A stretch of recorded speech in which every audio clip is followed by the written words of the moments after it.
Hi everybody and welcome to Cut the Kibble on this dreary Sunday day.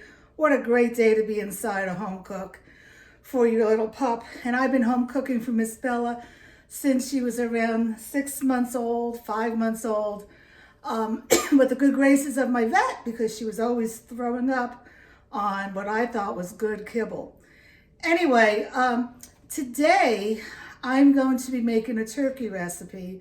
I'm going to be having the recipe in my newsletter. So I'll put the link in the comments so you could click on it and then you can subscribe to my newsletter.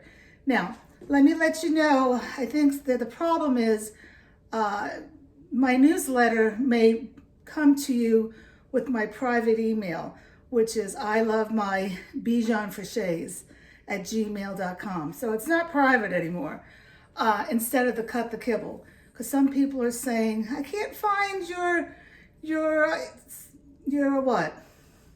newsletter coming in.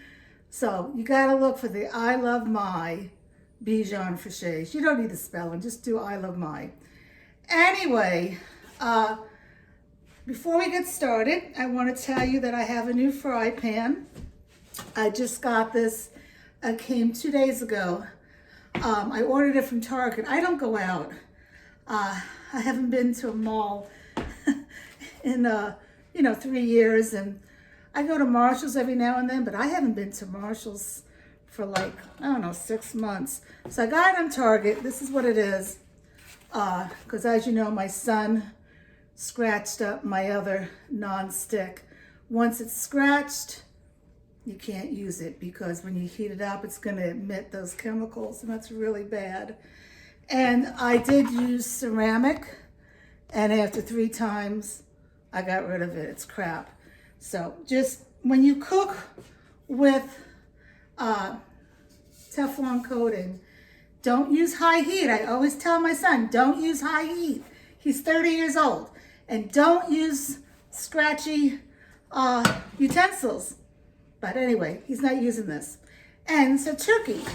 So what I did, because I took 2 pounds of turkey out last week from my deep freeze, but I forgot to bring it upstairs and I left it in the garage. And it was like 60 degrees last week. So when I went downstairs the next morning, I was like, oh crap. And I had to throw it out. And I did not want to go to the store. I'm not lazy. I just didn't want to go to the store. So I ordered it on Wild Fork Foods. I do not get any money from them whatsoever. But I use wildforkfoods.com to buy my bones. But I went ahead and I ordered 2 pounds of this.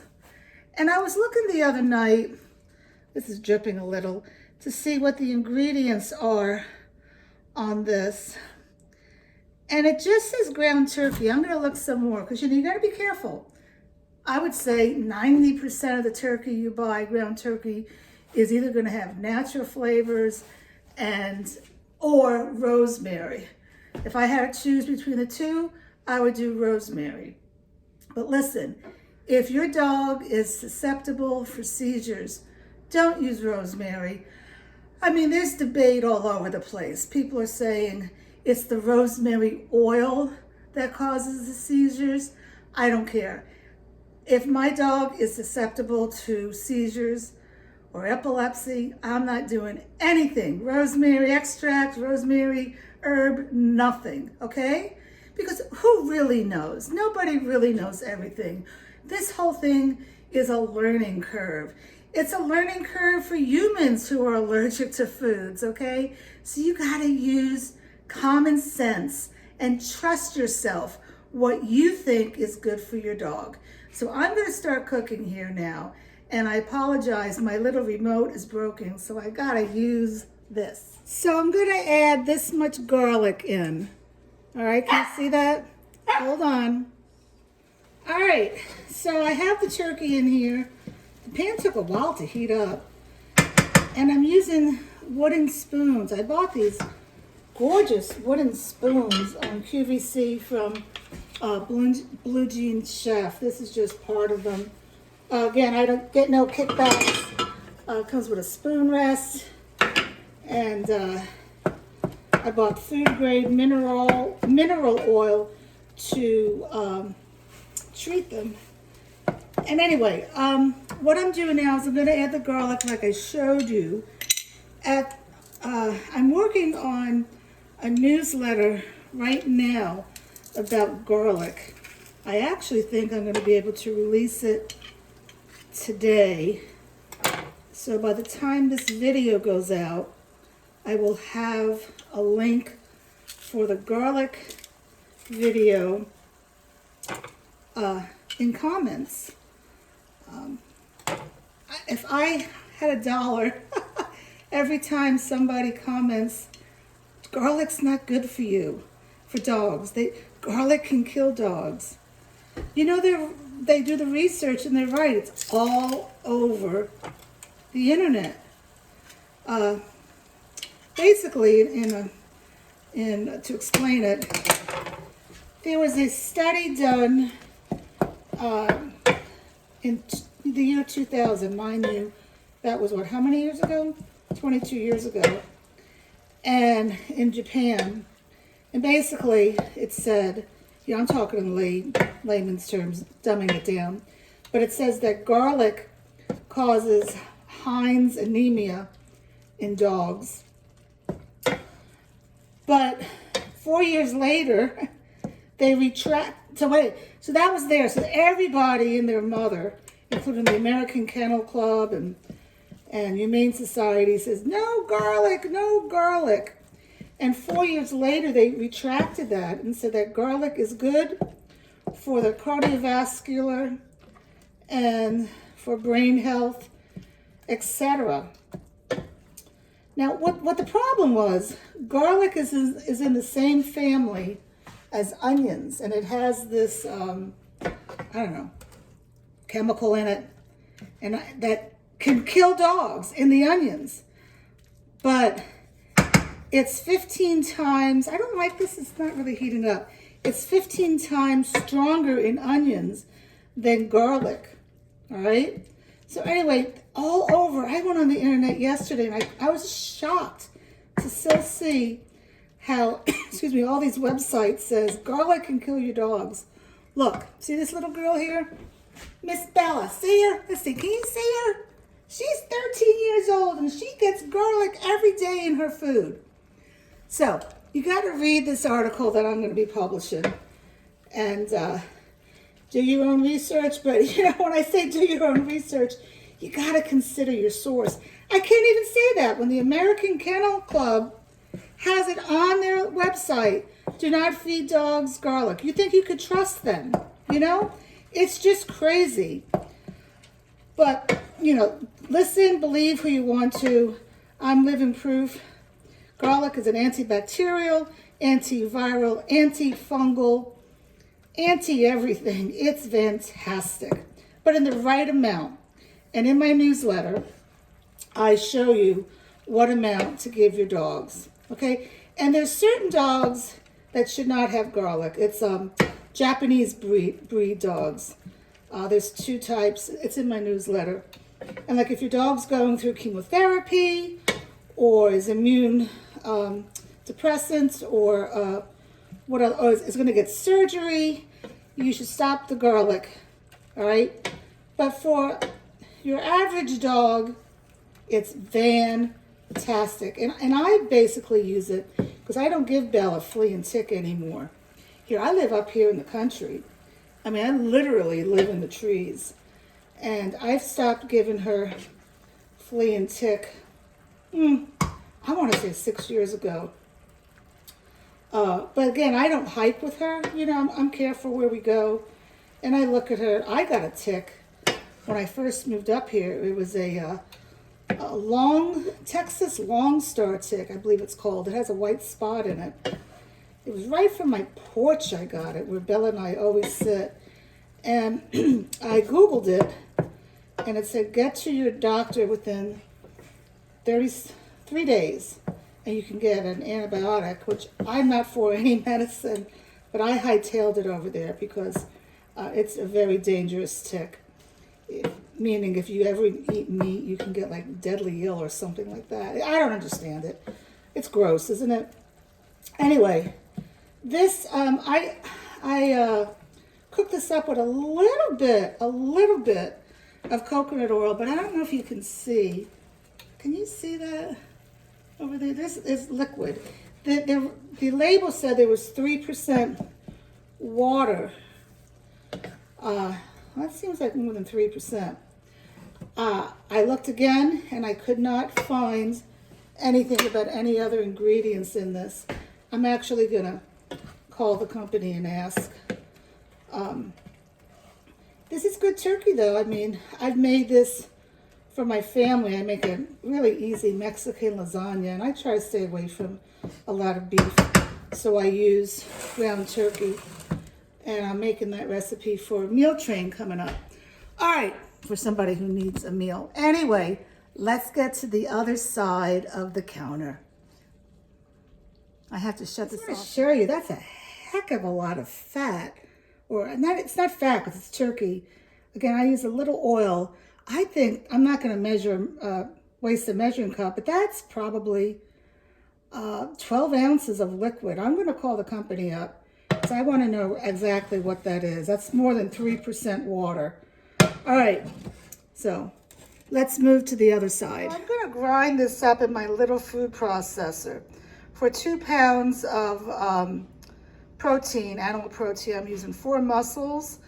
I'm using 2 ounces of blueberries. I'm using, I think it's 1.7 ounces of beef liver and 3.2 ounces of beef heart. And I'm gonna put it in my small food processor first before using the big mama. I just feel it mixes better. And I'm also gonna add a can of these sardines into this little mixer. I know, Bella, you wanna be in the picture. Okay, now this process goes really quickly. I have my turkey, and I'm gonna put it in the food processor. Okay, without spill. Oh, Bella, don't. Goodness, did she get any? You probably know if she did. I had stuff for her, but I don't want her to be eating now. Oh, you couldn't see what she was getting because the food processor was in the way.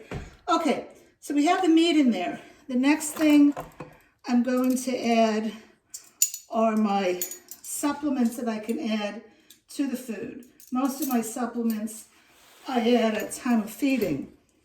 But, hey, look. This is seaweed calcium, Animal Essentials. If you buy it now, it's in a rice paper bag. I'll put the link below. I just put it in this old container because I've been using this for 13 years, and I like the container better than the rice paper bag, so it doesn't spill on the counter. This is the best calcium on the market, if you ask me. Animal Essentials, and you must increase your bus. No, you must add calcium if you're going to home cook. And then I should trademark this. This is my Cut the Kibble Omega Booster. It's pumpkin seeds, hemp hearts, flaxseed, and sunflower seeds. I just basically do 1, 1, 1 and a half. So like the half is the hemp seeds and everything else is a 1 ratio, if that makes sense. Put it through a blender. These are all, raw seeds, and blend it up. And then I basically just add as much as I do for the calcium. All right, so now, and I do that because I don't want to put this on the top and then all that supplement's going to go on the top of this. So now I'm going to add, this is the stuff that was in the small food processor. Again, it's the mussels, it's the liver, it's the heart, it's the sardines, and it's the blueberries. See how nice that gets mixed up? Mixed up. I don't trust the food processor to mix it all up so that it's evenly distributed throughout all the meals, because this should make, I don't know, I should know this by now. This should make like 16 meals. So this poor girl's looking for something. I have to give her something to eat. I'll give her a little sardine. Oh, yeah. And what is this? This is some turkey that I cooked for her. Yeah. And there's one more sardine. Here you go. Oh, yeah. Bella loves sardines. Okay. And this is what I'm doing. This is a different video for you. Look, it's going to be on the newsletter, the recipe. So don't panic. But in here is asparagus, red cabbage, zucchini, and yes, I did beans. I hardly ever do beans. Now, this is what I wanted to tell you before I mix this up. I have it written down. Hold on. You know, you don't have to follow my recipes to the T, but I'm giving you a formula, okay? And it's going to be in the newsletter. So for 2 pounds of turkey, that's 32 ounces. You want to use 30% vegetables, okay? But you want to break it up. You want 7 ounces of the vegetables to be low starchy, and you want 2.5 to be high starchy. So I always use the high starchy. I do the pumpkin, butternut squash, or sweet potato. I did the pinto beans today. It's okay. I don't do a lot of beans, but I did it today because I was too lazy to go downstairs and get some more butternut squash. All right, so that's basically the vegetables are 30% of the recipe, but you need to break it up. You want more low starchy than high starchy, okay? Too many high starchy vegetables are going to cause your dog to, it's carbs, and it's going to turn into sugar. It's going to turn into inflammation. If you have an old dog especially, and you're feeding them kibble, the kibble is high in carbs. The mail orders, like the farmer dogs and the Ollie and the Nom Nom and all those, and Pet Fresh, it's not mail order. Pet Fresh is now in Costco. What the heck? Don't buy that stuff. Don't buy it. Anyway, that Pet Fresh has carrageenan in it, which is questionable if it causes cancer. It has caramel color in it. Look it up. It's not good. I've lost my train of thought. All these mail order foods and the kibbles, they have high starchy foods like peas and carrots and white potatoes and rice and corn and barley. That's, first of all, those are all cheap vegetables, okay? That's why they're putting it in there. You know, they're cheap. They're making money. But they're not good for your dog because your dog's going to accumulate that after eating it, and they're going to get inflammation, which is going to cause joint issues, arthritis, and it's a precursor to diabetes and other diseases. So that's why you need some high carbs, but not a lot. And this is my formula. So anyway, enough talking. Going back to here it is. Let's see, let me grab this. All I'm going to do now is mix this all up. And you know, Miss Bella, what time is it? It's 3:35. She normally eats dinner at 3. I'm still catching up from after the Christmas holiday.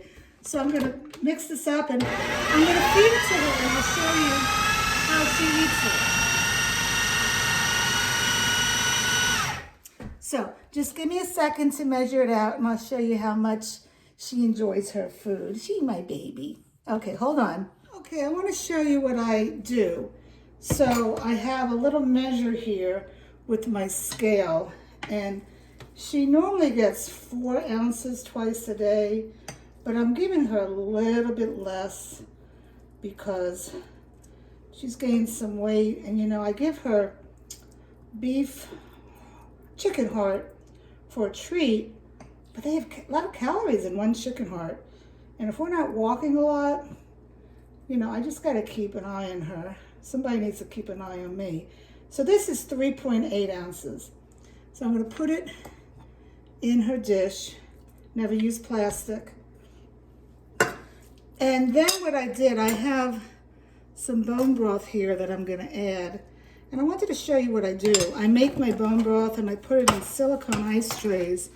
And then I put it in the freezer I also did that with pumpkin. Hey, sit. And I give her bone broth once a day. And then her afternoon supplement is Dr. Harvey's Solaris. It has mushrooms in it, cancer fighting and immune boosting. Okay, and she's being annoying, isn't she? And then I'm gonna give her extra virgin olive oil this afternoon because this morning she had fish oil. All right, and I'm gonna mix this up, and then I'm gonna measure all these out and clean up and call it a day. So this is yum yum. Let me show you how she likes it. Get every little drop of that bone broth in there. Want to eat? Let's go.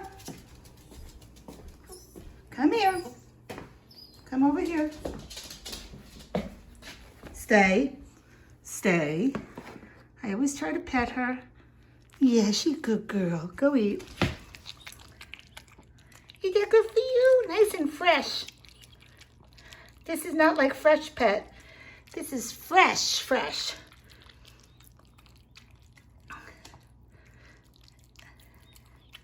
Yeah, and I have a little Tupperware to raise her bowl because she could tend to get acid reflux. And she's a very nervous dog. You would never know it. Anyway, that's it. Let me go ahead and prepare the rest of this, and I'll show you how much I got, and then I gotta clean this kitchen.